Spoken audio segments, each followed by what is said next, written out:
Oda just confirmed that Marines admirals have a huge bounties on their heads. One Piece is currently in its final saga and quite a lot of things are happening at once, with major events shocking the world one after the other from Egghead Island, all the way to the Pirate Island. While the Straw Hat Pirates were in the land of Wano, the reverie led to some major decisions which ended up affecting the power balance of the One Piece world greatly.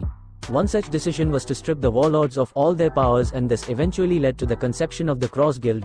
With the creation of this powerful organization, the world government has essentially backed itself into a corner, as now, a lot of their own men are hunted by powerful bounty hunters, just like the pirates they used to chase. The Cross Guild was created by Crocodile and Dracule Mihawk. However, Buggy is seen as its leader in the eyes of the world, and he was made one of the 4 emperors of the sea as well. Thanks to that, all the high-ranking members of the Cross Guild have extremely high bounties on their heads, and they are a major threat to the world government just by existing.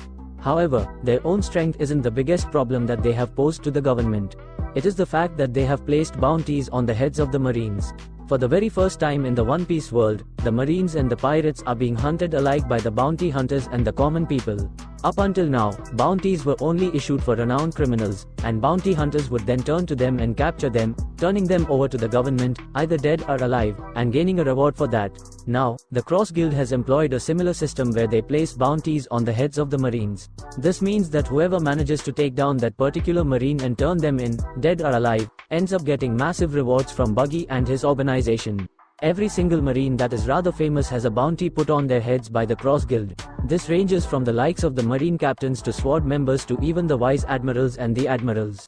The Cross Guild has done incredibly well to antagonize the Navy in the eyes of the common people, and this is why the existence of this organization is becoming a threat for the government with each passing day.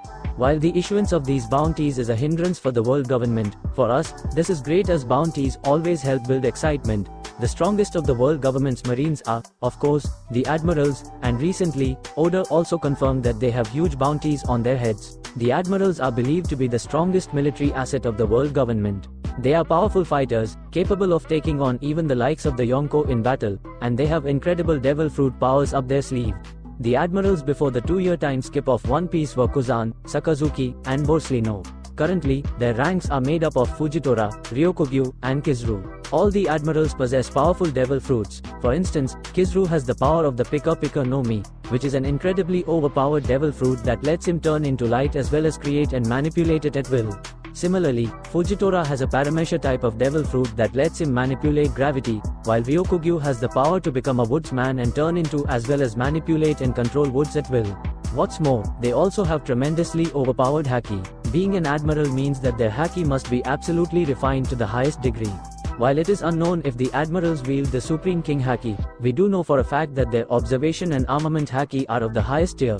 In Marineford, the 3 admirals were able to stop one of Whitebeard's powerful quakes by combining their armament haki. A testament to their strength is the fact that Akainu and Aokiji fought on Punk Hazard, and completely altered the atmosphere of the island permanently during their 10-day duel. With the admirals wielding such immense power, it is no surprise that the Cross Guild has placed an incredibly high bounty on their heads. Recently, it was confirmed that Garp has a bounty of 3 crowns on his head.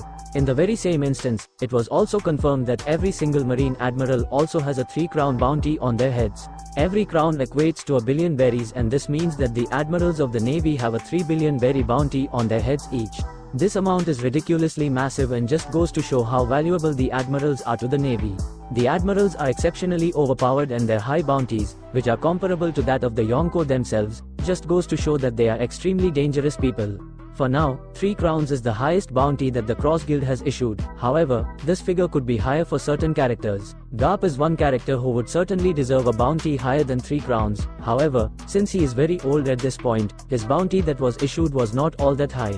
Had Garp been in his prime, the bounty placed on his head would be either 4 or 5 crowns. Nonetheless, for an old and aging character, a 3-crown bounty is extremely impressive. Meanwhile, when it comes to the admirals, a 3-crown bounty is just about the perfect bounty that they could have, given that these characters are somewhat capable of holding their own against the Yonko but likely not capable of defeating them. While the bounties of the admirals have been confirmed to us, the bounty of the most important one in the Navy, the Fleet Admiral, has not yet been confirmed.